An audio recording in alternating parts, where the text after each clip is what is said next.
பாதை குண்டு குழிமா இருக்கு, பார்த்து விட்டுரு. வண்டியை பத்திரமா கொண்டு போய் சேர்த்த வேண்டியது எம்படி பொறுப்புங்க.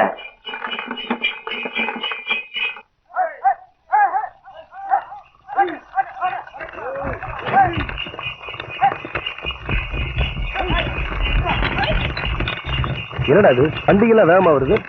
ஆமாங்க, பூச்சி வண்டியாட்டம் தெரியுதுங்க.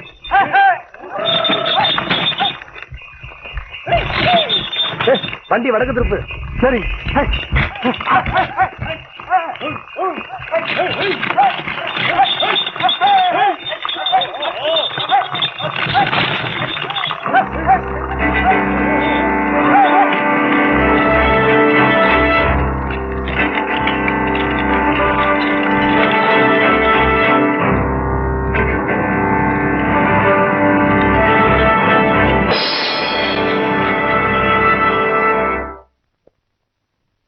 என்ன சின்ன கவுண்டர் அப்படி பாக்குறீங்க?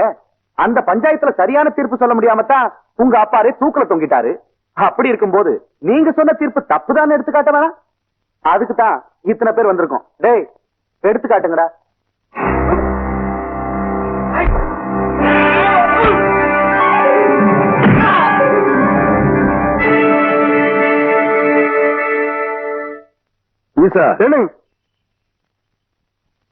இந்த துண்டு மண்ணில் விழுந்தா ஆத்தா மனசு ஒத்துக்காதுல்ல. சரி, பத்திரமா கொண்டு போய் உள்ள. இந்த துண்டை இடுப்புல கட்டினா கோயிலுக்கு போறேன்னு அர்த்தம். இந்த துண்டை தோல்ல போட்டேன்னா தீர்ப்பு சொல்ல போறேன்னு அர்த்தம். இந்த துண்டை அப்படி எடுத்து வச்சேன்னா பட்டைய கலப்ப போறேன்னு அர்த்தம். டேய்,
நல்லா சுத்தி பாரு, அழுக்கு இருந்துற போது ஆத்தா பார்த்தா திட்டு போடும்.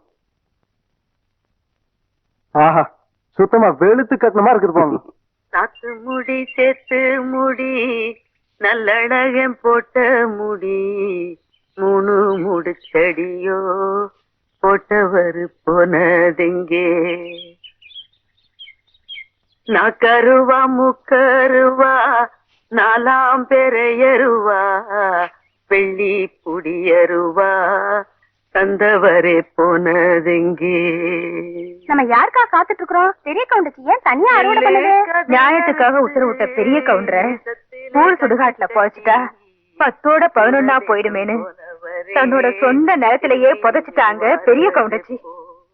புருஷா போச்ச இடத்துல தன் பாதம் பட்டா கூட குத்தம்னு மண்டி போட்டுக்கிட்டு கதிர் அறுத்து அந்த நிலையில பொங்க வச்சு குடுக்குறாங்க. அவங்க அந்த வயலை அறுத்து முடிச்சதுக்கு அப்புறம் தான் நம்ம எல்லாரும் வேலையை ஆரம்பிக்கணும். செம்பாழ நெல்லெடுத்து குத்தணும் நாம் பச்சரிசி. செம்பாழ நெல்லெடுத்து குத்தணும் நாம் பச்சரிசி. ஊரே உன் பேரை சொல்ல போட வேணும் நெய்யரிசி. ஊரே உன் பேரை சொல்ல போட வேணும் நெய்யரிசி. ஊரே உன் பேரை சொல்ல போட வேணும் நெய்யரிசி. ஆத்தா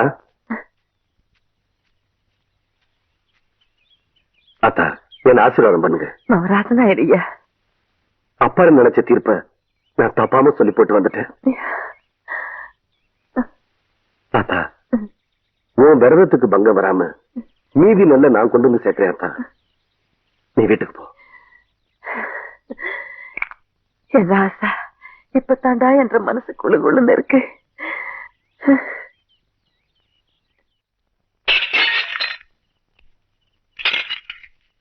வட்டம் கட்டி அடிச்சிட்டு வரேன்னு வண்டியை கட்டிட்டு போனியே, இப்ப முட்டி பேந்து போய் வந்து நிக்கிற. வெக்கமா இல்ல உனக்கு? அவன் இப்படி மச மசன்னு அடிப்பான்னு நான் எதிர்பார்க்கவே இல்ல மச்சான். அவங்க அக்காவை கட்டின நாள்ல இருந்து அடிமேல் அடியாவே பட்டுக்கிட்டு இருக்கேன். அதுக்காக போட்டோ உடைச்சி மிதிச்சு என்னங்க பிரயோஜனம்? யார எங்கே எப்படி முடிக்கிறதுன்னு இந்த சக்கரை கவுண்டருக்கு தெரியாதா என்ன? அதான்க்கா மச்சான் கோடு போட்டு காட்டினார்னா நாம 2 பேரும் சேர்ந்து ரோடே போட்ட மாட்டோம். அதான் அவன் கையில போட்டுக்கானு. அவன் உடம்பு இரும்புட, எத்தனை ஆள் வச்சாலும் அவனை அடிக்க முடியாது. ஆனா அவன் மனசு பூ மாதிரி. அதை எப்படி கத்துக்கிறதுன்னு தான் நான் யோசனை பண்ணிட்டு இருக்கேன்.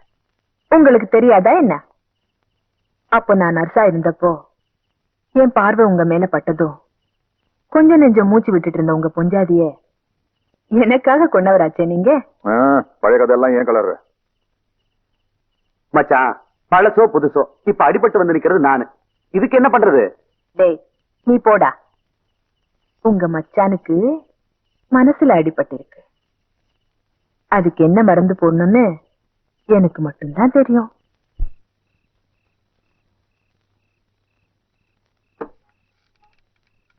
பாட்டி பாட்டி யாரது?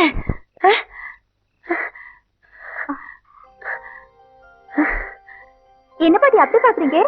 நான் தான் வடிவு. அது தெரியுது ராசாத்தி. இந்த நேரத்துல எதுக்கு வந்த? உங்க அப்பனுக்கு தெரிஞ்ச உன்னை வெட்டி போட்டுருவானே. நீயே போய் சொல்லிடுவ போல இருக்கே. எங்க அப்பனுக்கு ஏன் தான் இப்படி பயப்படுறியோ?